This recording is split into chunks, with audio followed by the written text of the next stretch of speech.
بخاری شریف کی آخری حدیث مبارکہ کی تلاوت کی گئی۔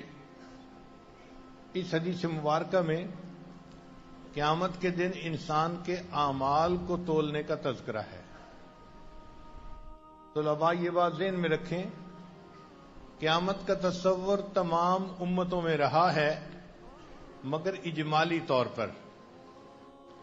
قیامت کے دن کا تفصیلی علم اللہ نے اس امت کو عطا فرمایا ہے۔ چنانچہ نبی علیہ الصلوۃ والسلام نے قیامت آنے سے پہلے چھوٹی علامات کیا ہوں گی، بڑی علامات کیا ہوں گی، ساری تفصیل کے ساتھ بتائی ہیں۔ پھر قیامت کے دن کیا ہوگا اس کی بھی تفصیلات بتائی ہیں۔ تو جتنی قیامت کی تفصیل اس امت کو عطا ہوئی ہے اس سے پہلے عطا نہیں ہوئی۔ یہاں طالب علم کے ذہن میں سوال پیدا ہوتا ہے قیامت کیسے آئے گی؟ تو مومن کے ذہن میں تو ایک آسان سا جواب ہے، اللہ کے حکم سے آئے گی۔ اللہ تعالیٰ کے اذن سے ایک فرشتہ ہے اسرافیل علیہ السلام، وہ سور پھونکیں گے اور اس سور کی آواز اتنی تیز ہو جائے گی کہ جس کی وجہ سے کائنات کا نظام ہی تہوبالا ہو جائے گا۔ چاند ستارے سورج سب ٹوٹ جائیں گے، پہاڑ روئی کے گالوں کی طرح اڑنا شروع کر دیں گے، زمین بالکل چپٹی ہو جائے گی۔ تو یہ قیامت قائم ہو جائے گی۔ لیکن جو لوگ مادہ پرست ہیں اور سائنس کی نظر رکھنے والے ہیں ان کے اپنے الگ نظریات ہوتے ہیں، مگر عجیب بات یہ ہے کہ وہ دہریے ہوں تو بھی مانتے ہیں کہ قیامت آئے گی۔ اس بات پہ سب متفق ہیں، مومن تو مانتے ہی ہیں، کافر بھی اس بات کو مانتے ہیں کہ قیامت آئے گی، لیکن کیسے آئے گی اس میں اختلاف ہے، کیونکہ ان لوگوں کی ذہن، ان کی سوچ مادی ہوتی ہے، وہ مادے کے نقطہ نظر سے دیکھتے ہیں۔ چنانچہ سائنسدانوں نے لکھا ہے کہ قیامت آنے کے 3-4 امکانات ہیں۔ ایک امکان تو یہ ہے کہ سورج اپنی مدت حیات کو مکمل کر لے گا۔ سورج کی عمر 5 بلین سال ہے۔ سورج کے اندر ہائیڈروجن گیس ہے اور وہ ہیلیم گیس میں بدل رہی ہے۔ جب ہائیڈروجن گیس ہیلیم میں بدلتی ہے تو ہم اس کو یہاں پر ایٹامک بم کہتے ہیں۔ تو جیسے بم پھٹتا ہے تو بہت آگ نکلتی ہے، سورج میں اسی طرح ہائیڈروجن ہیلیم میں تبدیل ہو رہی ہے اور بہت زیادہ آگ نکل رہی ہے۔ اس کا اندازہ اس سے لگائیں کہ سورج کا temperature 20 million degree centigrade ہے۔ وقت کے ساتھ ساتھ یہ بڑھتا جائے گا اور ایک وقت آئے گا کہ یہ ٹیمپریچر 100 ملین سینٹی گریڈ پہنچ جائے گا۔ اس وقت سورج بالکل سرخ دیو نظر آئے گا اور سورج کی اس گرمی کی وجہ سے ساری زمین کا نظام تباہ ہو جائے گا۔ دوسرا امکان یہ ہے کہ کوئی چیز زمین کے ساتھ ٹکرا جائے گی۔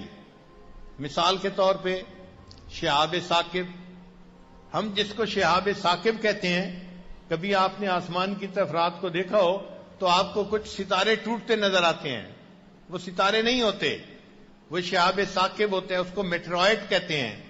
یہ زمین، یہ کچھ ذرات ہوتے ہیں جو زمین کی طرف آتے ہیں، لیکن جب وہ ہوا میں داخل ہوتے ہیں تو فرکشن کی وجہ سے اور ان کی سپیڈ اتنی ہوتی ہے کہ آگ لگ جاتی ہے اور وہ ہمیں ستارے کی طرح نظر آتے ہیں۔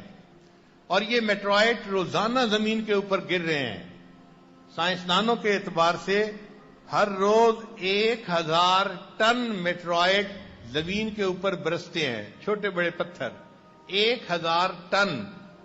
ایک مرتبہ رشیا میں 1918 میں سائبیریا میں ایک مقام تھا تنکسکا، اس میں ایک میٹرائٹ گرا، اس کی پاور ایٹم بم سے 10,000 گنا بڑی تھی، لیکن چونکہ وہاں ساری برف ہی برف ہے اس لیے اتنا زیادہ آگ کا نقصان سامنے نہ آ سکا۔ تو یہ بھی امکان ہے کہ جب اللہ تعالیٰ چاہیں گے تو سائنسدان کہتے ہیں کہ کوئی میٹرائٹ زمین کے اوپر آ کر گرے گا اور زمین کو توڑ پھوڑ کر رکھ دے گا۔ ایک اور امکان یہ ہے کہ کوئی ستارہ زمین کے قریب سے گزرے گا۔ کچھ ستارے ایسے ہیں جو زمین کے قریب سے قریب تر ہو رہے ہیں، چنانچہ 1993 میں ایک دمدار ستارہ تھا، اس کا نام تھا ہیلے کومیٹ. وہ زمین کے بہت قریب سے گزرا. سائنسدان یہ کہتے ہیں کہ اب 21 اگست 2001 یعنی 2126 میں وہ 40,000 میل فی گھنٹہ کی رفتار سے زمین کے ساتھ آ کر ٹکرائے گا. آپ بتائیں کہ کوئی سیارہ یا ستارہ 40,000 میل فی گھنٹہ کی رفتار سے آ کر اگر زمین سے ٹکرائے تو کیا نتیجہ ہوگا؟ یہ ستارہ ہر سیکنڈ 10 میل زمین کے قریب سے قریب تر ہوتا جا رہا ہے.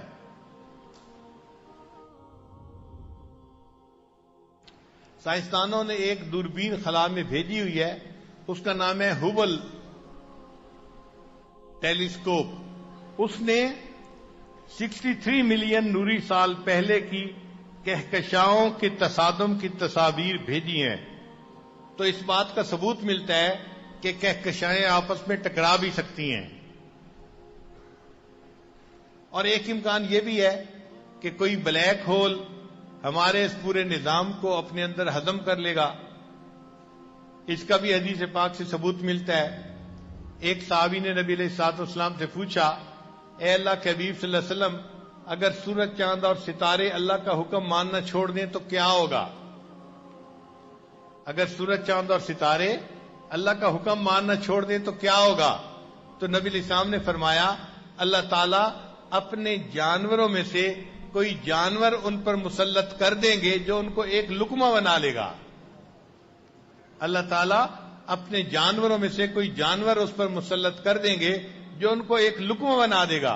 تو صحابی نے حیران ہو کے پوچھا، اے اللہ کے حبیب صلی اللہ علیہ وسلم، وہ جانور کہاں پائے جاتے ہیں؟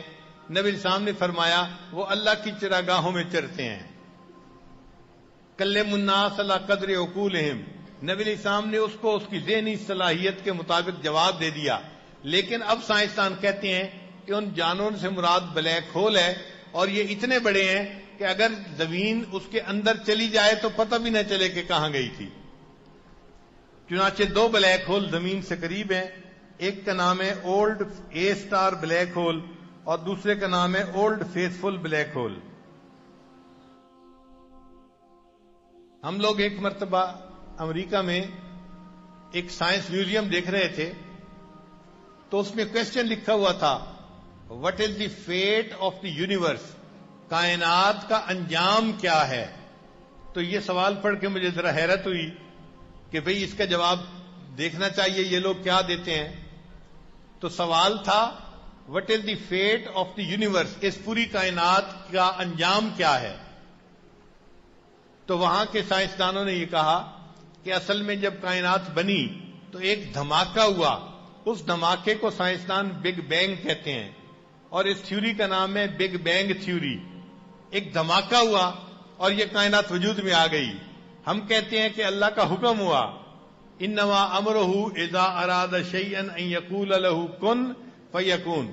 ہم کہتے ہیں کہ اللہ کا حکم ہوا اور یہ سب چیز وجود میں آ گئی. وہ لوگ چونکہ دہری ہوتے ہیں، ان کے سمجھ میں یہ بات نہیں آتی، تو وہ کہتے ہیں ایک دھماکہ ہوا اور اس دھماکے سے یہ کائنات وجود میں آ گئی. بہرحال یہاں تک تو بات ٹھیک ہے کہ دھماکے کے ساتھ کائنات وجود میں آئی اور پھر اس نے پھیلنا شروع کر دیا. اب کائنات کے پھیلنے کا تصور قرآن پاک سے بھی ثابت ہوتا ہے. اللہ تعالیٰ فرماتے ہیں کہ ہم نے آسمان کو پیدا کیا وَإِنَّا لَمُوسِعُونَ، اور ہم اس کو پھیلاتے ہی جا رہے ہیں. یعنی اللہ تعالیٰ نے آسمان کو بنایا، زمین کو بنایا، کائنات کو بنایا، اور یہ کائنات پھیلتی چلی جا رہی ہے، وسیع ہوتی چلی جا رہی ہے. تو یہ سائنسدان مانتے ہیں کہ کائنات وسیع ہوتی چلی جا رہی ہے، مگر وہ کہتے ہیں کہ ایک وقت ایسا بھی آئے گا کہ یہ ایک دوسرے سے دور جانے والی چیزیں کہیں جا کر بیلنس ہوگا، رکیں گی، تو رکنے کے بعد پھر یہ مرکز کی طرف واپس کھینچیں گی. جیسے کوئی ربر ہوتا ہے، اس کو کھینچا جائے، چھوڑنے پر وہ واپس اپنے مرکز کی طرف لوٹتا ہے. اسی طرح جو چیزیں پھیل رہی ہیں، یہ پھر ایک وقت آئے گا کہ یہ کنٹریکٹ ہوں گی، واپس مرکز کی طرف آئیں گی، اور جب مرکز کی طرف آئیں گی تو یہ آپس میں ٹکرا کے ایک نیا دھماکہ ہوگا. این ادر بگ بینگ اس کو کہتے ہیں. تو وہ کہتے ہیں کہ ایک another big bang is the fate of the universe، کہ کائنات میں ایک اور بڑا دھماکہ ہوگا اور کائنات تباہ ہو جائے گی۔ تو جو شریعت نے کہا گویا سائنسدان اسی کی تصدیق کرتے ہیں کہ ایک دھماکہ ہوگا اور اس کے بعد یہ کائنات برباد ہو جائے گی۔ چنانچہ قیامت کی تفصیلات اللہ نے اس امت کو بہت تفصیل کے ساتھ عطا فرمائی۔ میری فریاد سن لے میرے مولا، بنا لے اپنا بندہ دل بدل دے۔